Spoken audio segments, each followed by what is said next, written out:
Hey guys, welcome back to the new video. My name is Manish and I hope you all are doing absolutely fine.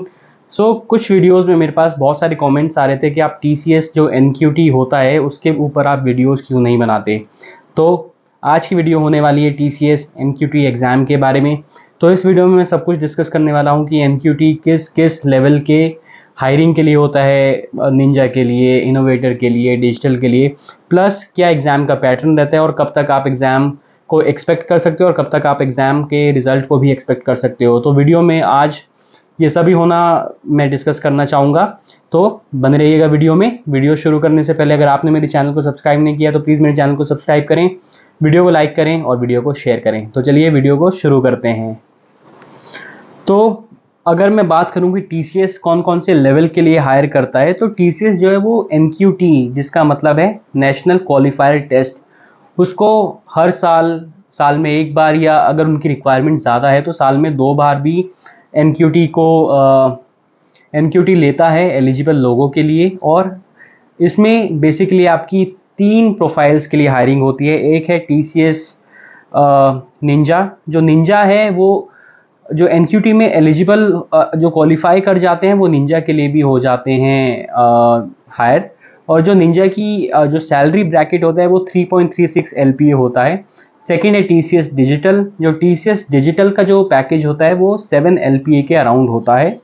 और जो तीसरा है वो है TCS innovator. TCS innovator fresher level पे सबसे ज़्यादा पैकेज देता है, और जो बंदे इसमें सेलेक्ट होते हैं, जो कैंडिडेट इसमें सेलेक्ट होते हैं, उनकी स्टार्टिंग सैलरी 11 LPA होती है।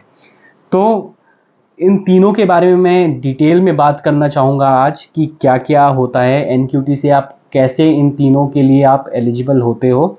तो सबसे पहले अगर मैं बात करूँ TCS NQT की, तो TCS पहले क्या होता था, TCS हर एक कैंपस में जाता था, चाहे वो आपका Tier 2 और बीटेक का कॉलेज हो या Tier 3 कॉलेज हो, जिनके साथ भी उनके अच्छे रिलेशंस हैं एल्यूमिनाई के, या TPO training and placement office के, जिनके भी अच्छे रिलेशनशिप्स हैं, तो TCS वहाँ पे जाके लोगों को हायर करता था। बट अराउंड 2017 या 2018 में हुआ कि TCS ने बोला कि हम किसी भी टैलेंट को मिस नहीं करना चाहते।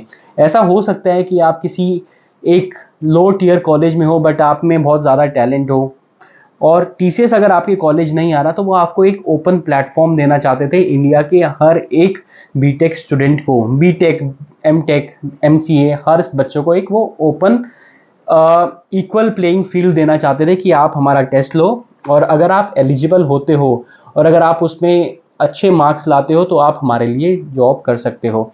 तो इसमें TCS का बहुत ज़्यादा फ़ायदा हुआ। पहले उनको हर एक कॉलेज में जाके हायर करना पड़ता था। अब क्या हुआ, उन्होंने इन्होंने एक सेंट्रल लेवल का टेस्ट ही कर दिया पूरे इंडिया के लिए, जो कि एक ही दिन में होगा या अलग अलग दिन जिस भी टाइम पे आपका स्लॉट होगा, और वो कंडक्ट कराते हैं अपने TCS आयोन सेंटर्स में। फिर जो भी होता है प्रोसेस वो मैं बाद में बताऊंगा। ये था कि NQT वो क्यों लाए, ठीक है।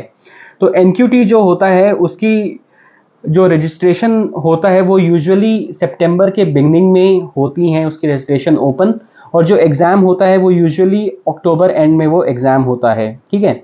ये 90 मिनट का एक टेस्ट होता है जिसमें 4 सेक्शंस होते हैं। फर्स्ट होता है आपका इंग्लिश, सेकंड होता है आपका क्वांटिटेटिव एप्टीट्यूड, और प्रोग्रामिंग कॉन्सेप्ट्स एंड कोडिंग। तो ये आपके बेसिकली सेक्शंस होते हैं जिसपे आपको असेस किया जाता है TCS के थ्रू, ठीक है। तो इसका एलिजिबिलिटी क्राइटेरिया क्या रहता है आपका TCS NQT में होने का। सबसे पहले डिग्री आपकी BE, BTech, ME, MTech, MSc, MCA, आप इस डिसिप्लिन में आपके पास कोई सी भी डिग्री हो, चाहे आपके पास एनवायरमेंटल हो, चाहे सिविल हो, चाहे CSC हो, चाहे IT हो, चाहे ECU हो, कुछ भी आपके पास डिग्री हो तो आप एलिजिबल रहते हो। परसेंटेज कितनी चाहिए, मिनिमम 60% या 6 CGPA होना चाहिए आपका through out the academics. Backlogs, अगर आपको पता है कि अगर आप किसी सब्जेक्ट में अगर पास नहीं हो पाते, आप फेल हो जाते हो, तो उसको बैकलॉग बोला जाता है। तो TCS जो है वो आपको नॉट मोर देन 1 बैकलॉग होनी चाहिए आपकी, और आपको उसका एक प्रूफ देना पड़ता है कि आपकी ये बैकलॉग बची है और आप कब तक उसको आप कब तक क्लियर कर पाओगे। गैप कितना होना चाहिए, जो ओवरऑल आपका एजुकेशन में गैप या जो आप खाली बैठे हुए हो वो 24 मंथ या 2 साल से ज़्यादा नहीं होना चाहिए। और एज क्या होनी चाहिए, आपकी एज आपकी 18 से 28 साल तक की एज आपकी हो सकती है। ठीक है, तो सबसे पहले मैं बात करता हूँ जो इसका ऑनलाइन टेस्ट होता है। तो जो इसका ऑनलाइन टेस्ट होता है उसकी डिफ़िकल्टी लेवल अगर मैं बोलूँ तो वो ना ही बहुत इजी रहता है और ना ही बहुत मुश्किल रहता है, पर इतना भी मुश्किल नहीं रहता कि आप उसे क्वालिफाई ना कर पाओ। ठीक है, जो इंग्लिश वाला सेक्शन होता है, जो एप्टीट्यूड वाला सेक्शन होता है और जो प्रोग्रामिंग कॉन्सेप्ट वाला सेक्शन जो होता है वो काफ़ी हद तक इजी आप बोल सकते हो उसको। बट जो कोडिंग वाला सेक्शन होता है वो थोड़ा मुश्किल रहता है, बट इसका भी एक चीट कोड है कि अगर आप बाकी 3 सेक्शन में अगर आप अच्छा परफॉर्म कर रहे हो और कोडिंग में आपका अगर डिज़ायर्ड रिजल्ट नहीं आ रहा तो वो बाकी 3 सेक्शन उसको ओवरशैडो करके आपके लिए एक अच्छा स्कोर ला सकते हैं। ठीक है, तो जो भी उस, अगर मैं आपको बोलूँ 4 सेक्शन मैंने आपको बोले इंग्लिश, उसमें टोटल नंबर ऑफ क्वेश्चंस होते हैं 15 और ड्यूरेशन आपको होती है 10 मिनट। 10 मिनट में आपको 15 क्वेश्चंस करने हैं। सेकंड सेक्शन जो होता है वो होता है क्वांटिटेटिव एप्टीट्यूड, उसमें टोटल नंबर ऑफ क्वेश्चंस होते हैं 15, ड्यूरेशन होता है 30 मिनट्स। थर्ड सेक्शन हो गया प्रोग्रामिंग कॉन्सेप्ट्स, टोटल क्वेश्चन हो गए 10 और ड्यूरेशन हो गई 20 मिनट्स। फिर हो गया आपका एक फुल फ्लेजेड कोडिंग का टेस्ट जिसमें आपको एक सिनेरियो दे रखा होगा और आपको वो एग्जीक्यूट करना है। इसमें आपका क्रड ऑपरेशंस मोस्टली आपसे पूछा जाता है, क्रिएट, क्रड तो आपको पता ही होगा, update, delete, remove and create. उसके ऊपर आपके कॉन्सेप्ट्स देखे जाते हैं कि आप कर पा रहे हो नहीं कर पा रहे हो। कुछ पैटर्न्स भी आपको दे सकते हैं वो एनालाइज करने के लिए। तो कोडिंग जो है वो एक ही क्वेश्चन होता है और उसकी लिमिट होती है, ड्यूरेशन होती है 30 मिनट की। ठीक है, तो फिर जो स्टूडेंट इसमें सेलेक्ट होते हैं उनको बुलाया जाता है इंटरव्यू के लिए, और वो इंटरव्यू फर्स्टली आपका होता है निंजा प्रोफाइल्स के लिए। तो जो निंजा प्रोफाइल्स होती हैं उसमें जो आपका पैकेज होता है वो 3.36 LPA का होता है। तो जब आपको बुलाया जाता है फर्दर राउंड्स के लिए तो सबसे पहला होता है आपका टेक्निकल राउंड। तो टेक्निकल राउंड जो होता है वो यूजुअली 15 से 20 मिनट या आधे घंटे से ज़्यादा आपका टेक्निकल राउंड नहीं होता, और वो उसमें आपके रिज्यूमे से मोस्टली क्वेश्चंस पूछते हैं। अगर आपने बोला है कि अगर आपकी प्रिफर्ड जो लैंग्वेज है वो .NET है, वो जावा है, वो C++ है, जो भी है, तो उससे रिलेटेड आपसे क्वेश्चंस पूछे जाएंगे। डिफ़िकल्टी लेवल अगेन डिपेंड करता है जो आपका इंटरव्यूअर है वो आपसे कैसे क्वेश्चंस पूछें। मैं अगर आप अपनी पर्सनल बात बताऊं, 2015 में मैंने दिया था, तो उस टाइम तो मुझसे जो पैटर्न्स होते हैं स्टार के, ट्रायंगल के, वो सब पूछा गया था। ठीक है, अगर आप उसमें भी क्लियर कर जाते हो तो आपका होता है मैनेजरियल इंटरव्यू। वो यूजुअली आपकी कम्युनिकेशन स्किल्स के लिए होता है और थोड़ा बहुत इसमें टेक्निकल भी पूछ सकते हैं। जो थर्ड होता है वो HR इंटरव्यू। ऐसा नहीं कि अगर आपने टेक्निकल और मैनेजरियल इंटरव्यू अगर आपने क्लियर कर दिया और अगर आपका HR इंटरव्यू बचा है तो ये नहीं कि आप शॉर्ट आप सेलेक्टेड हो। मैंने काफ़ी लोगों को देखा है जो कि HR इंटरव्यू में भी उनको रिजेक्ट कर दिया जाता है। तो HR इंटरव्यू में अगर मैं आपको बोलूँ कि क्या पूछा जाता है, तो सबसे पहले बेसिक्स क्वेश्चन पूछे जाते हैं। पूछा जाता है कि आप रीलोकेट करने के लिए रेडी हो या नहीं। आपसे थोड़ी बहुत पूछा जाएगा कि why TCS, why would you like to join TCS, और आपसे पूछा जाएगा कि आप TCS के बारे में आप क्या जानते हो। तो ये सब थोड़ा आप रेडी करके चला जाना। ठीक है, अगर सब कुछ अच्छा गया तो आप TCS निंजा में सेलेक्ट हो जाएंगे और आपको एक ऑफर लेटर TCS दे देगी। ठीक है, तो ये थी पूरी प्रोसेस TCS निंजा की।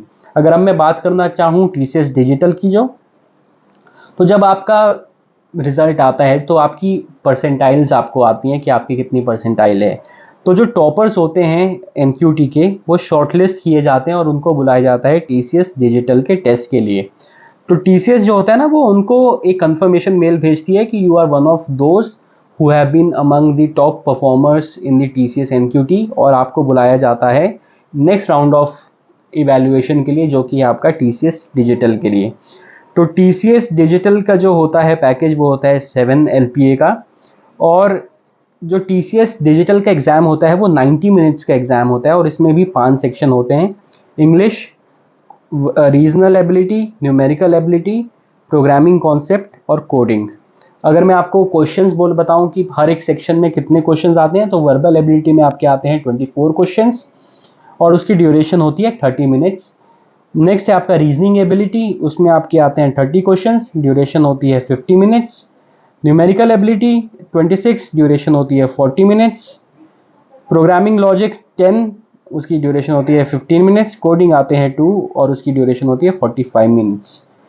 ठीक है, तो ये आपको इसके अंदर करना ही करना है। तो टोटल 90 मिनट्स का टेस्ट होता है जिसमें ये 5 सेक्शंस होते हैं। तो उसमें आप देख लेना कि कैसे कैसे आपको अपना टाइम मैनेज करना है। ये मैक्सिमम टाइम मैंने आपको बताया है जो है। तो अगर आप इस टेस्ट को भी क्लियर कर देते हो तो आपको इंटरव्यू प्रोसेस के लिए दोबारा से बुलाया जाता है। इसमें बस आपके 2 राउंड होते हैं, एक टेक्निकल राउंड होता है और एक HR राउंड होता है। टेक्निकल राउंड इसमें बहुत ही ज़्यादा तगड़ा वाला होता है, क्योंकि अगर आपको TCS जैसी कंपनी जो 3.36 में आपके पैकेज में वो ऑलमोस्ट 3 लोगों को हायर कर सकती हैं, अगर आपको वो 7 LPA का पैकेज दे रही हैं तो उसी हिसाब से आपका टेक्निकल राउंड भी होगा। टेक्निकल राउंड में बहुत सारे न्यू इनोवेटिव क्वेश्चंस पूछे जाते हैं, कुछ गेस्टिमेट्स पूछे जाते हैं, आपको कुछ सिनेरियोज दिए जाते हैं, वो सब आपको तैयार करने हैं। और अगर मैं आपको वेबसाइट बताऊं तो इंडिया बिक्स करके एक वेबसाइट है, आप उससे क्वेश्चंस तैयार कर सकते हो और उसमें काफ़ी अच्छे इंटरव्यू क्वेश्चंस भी दिए हुए हैं, उससे आप तैयार कर सकते हो। ऑलमोस्ट 1 आवर के लिए आपका ये इंटरव्यू चलेगा टेक्निकल राउंड। HR राउंड वही आपका सेम होगा, जिसमें एक आपसे बेसिक क्वेश्चंस भी पूछे जाएंगे, पर इसमें थोड़ा बहुत आपसे ना वो जो दिमाग वाले क्वेश्चंस होते हैं, जो बेसिक नॉलेज वाले क्वेश्चंस होते हैं, जैसे कि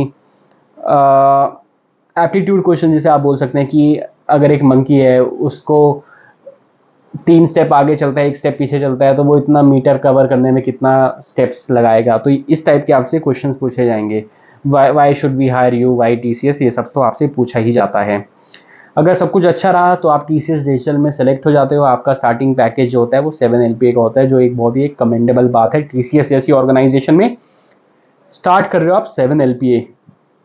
लोगों को 6 साल हो जाते हैं तब भी वो 7 LPA में नहीं पहुंच पाते हैं TCS में। तो आप स्टार्टिंग से ही 7 LPA कर रहे हो तो बहुत ही कमेंडेबल जॉब होगा ये, अगर आप ऐसा कर पाते हो तो।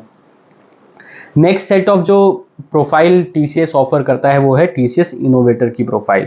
तो देखो, TCS इनोवेटर की प्रोफाइल जो होती है वो मल्टीपल वेज हैं इसमें जाने के। तो देखो, TCS भले ही अपने NQT करता है, बट वो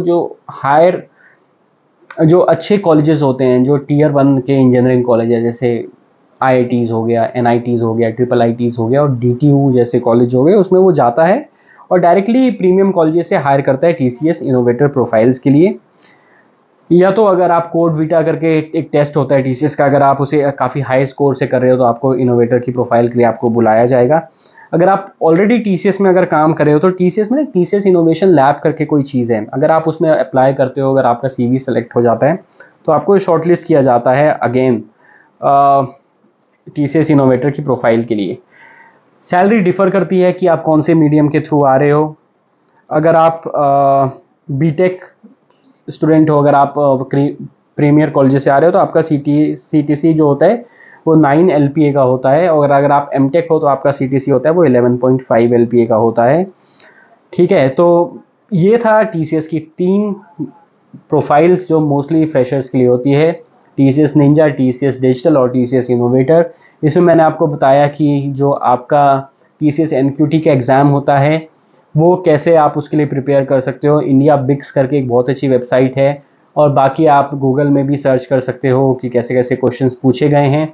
उसके अलावा मैंने आपको बताया कि कौन कौन से रिक्रूट्स को कितना इनोवेटर में पैसा दिया जाता है, और आप कब एक्सपेक्ट कर सकते हो TCS NQT की डेट, कब नोटिस निकलता है, कब लास्ट डेट होती है। हमेशा सितंबर के आसपास TCS की वेबसाइट खोल के देख लिया करो, और अक्टूबर एंड उसका वो होता है, और यूजुअली दिसंबर या जनवरी तक आपके रिजल्ट भी आ जाते हैं। तो आई होप आप लोग को वीडियो अच्छी लगी हो। वीडियो अच्छी लगी है तो मेरे चैनल को सब्सक्राइब करें, वीडियो को लाइक करें और वीडियो को अपने दोस्तों के साथ शेयर करें। तो मैं मिलता हूँ आपको नेक्स्ट वीडियो में, तब तक के लिए bye bye, take care and have a nice day.